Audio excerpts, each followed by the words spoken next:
Been promoting this over the weekend. We I hope have so. gotten more phone calls. More phone calls than you can imagine for who is going to be here from the Monkees. Are they going to be here for sure? Congratulations. The group is doing well this second time around. Yes. They did well the first time and now the second time. That's right. It's amazing. And it's hard to figure and who would want to try. But it's been very surprising. Whose idea was it to get back together? It was the promoter's idea, David Fishoff. He deserves a stroke, if nothing else, a few lashes too while he's at it. And he asked me, and I said, well, I don't know. I'll call the guys and we'll see. He had promoted the Happy Together tours, which started Turtles and the Association, a bunch of other groups. And when we started off, apparently David, the promoter, thought that this was going to be a 60s reunion tour, a 60s nostalgia. And I think we kept telling him it wasn't going to be that, but even we weren't ready for how big it was going to be. We thought we were bigger than that. What were all of you doing at the time? Where were you? What were you doing when you got that phone call? And the others? Well, I was knocking around doing small clubs and with bands of my own devising and teaching. I was teaching music, keyboards, voice. La la. Yes, there is a voice there. Yes, somewhere. Indeed. But can he use it? That's the question.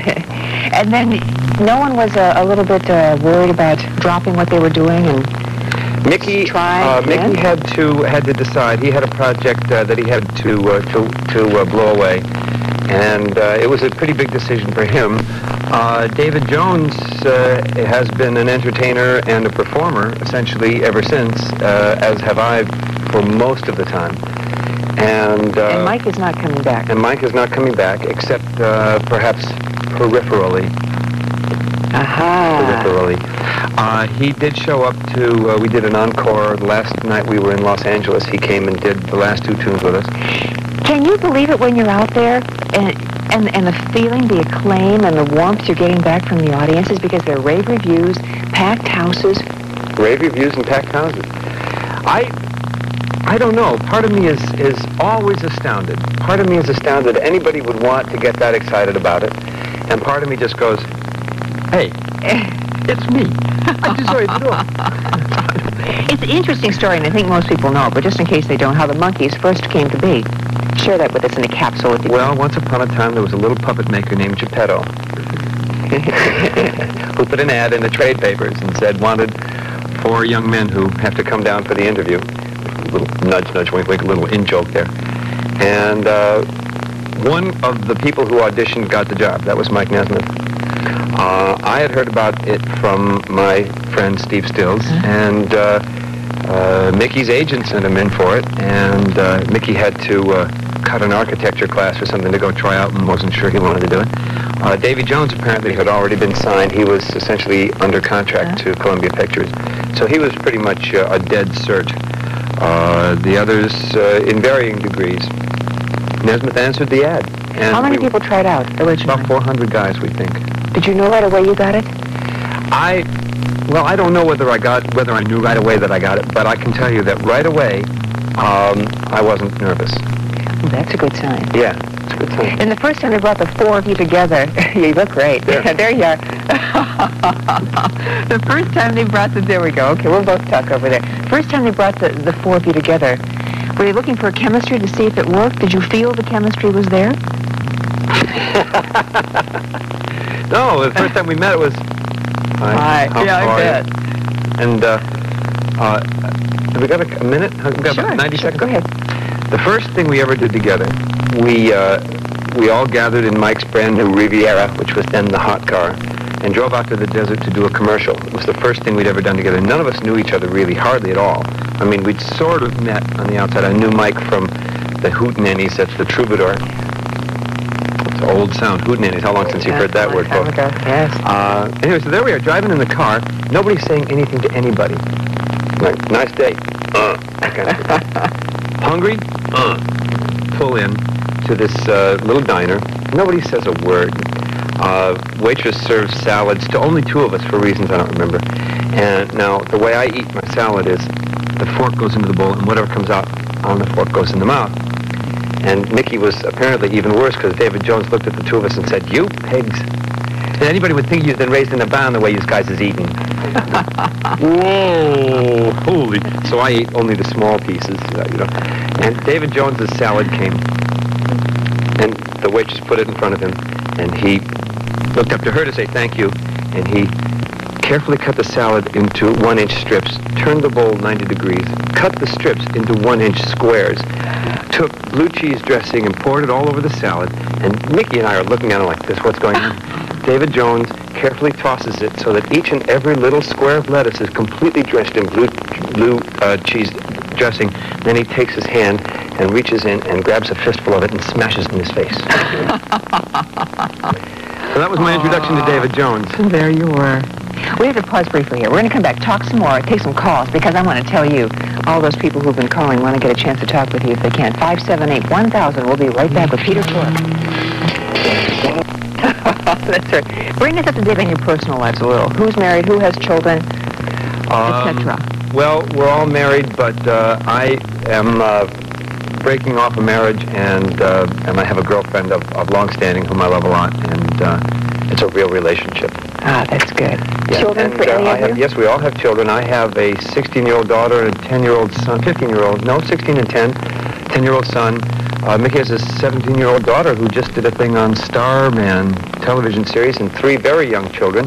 David Jones has a couple of teenage daughters and 1 very small child, who all lovely, wonderful kids. Now, what do they think about their dads back on tour?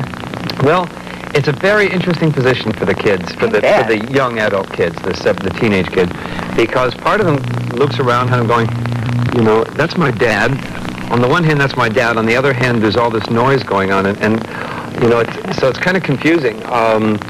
I think we're real lucky in every case because all of them, each one of them has a goal in life for him or herself, and is not. So that means I think that they don't get too terribly swept up in the hoopla, which I really think that the business about the hoopla is a problem of not having a life of your own. I just can't think. Did any of you get caught up in the hoopla the last time?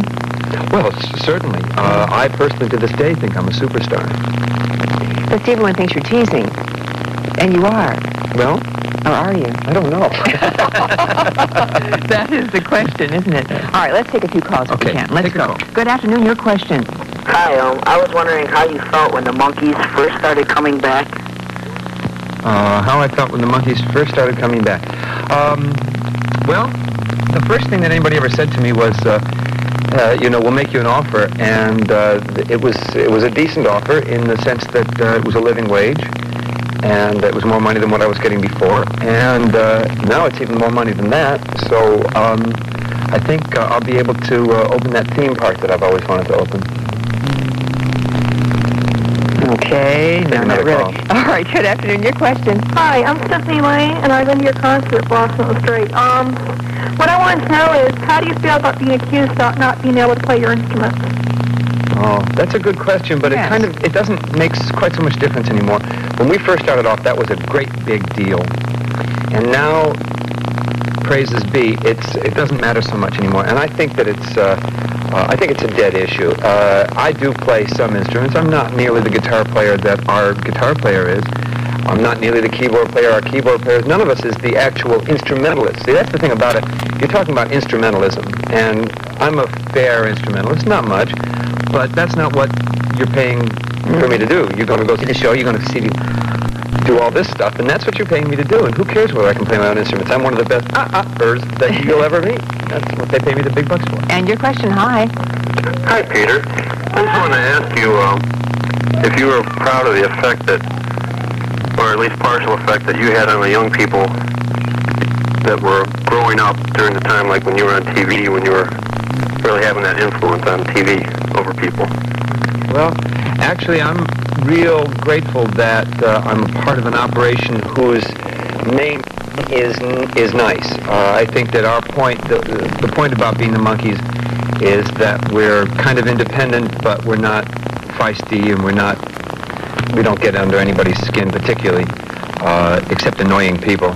And I think that anybody who feels that we're a free spirit and and that we're something to look up to, I'm grateful for that. We're not bashers and we're not violent. I think that's very important. And Sure is. finally, we're not, drinkers or druggers. That's good. That's very good. Let's look at the ticket information for you, if we could. Okay. If you'd like to go to the Coliseum tonight to see the Monkees tonight at 8 o'clock, for more information, for ticket information, 524-0000. 5,224,000 is the number to Easy call. number to remember. And like we said, get lots of tickets because that helps the cause. Absolutely.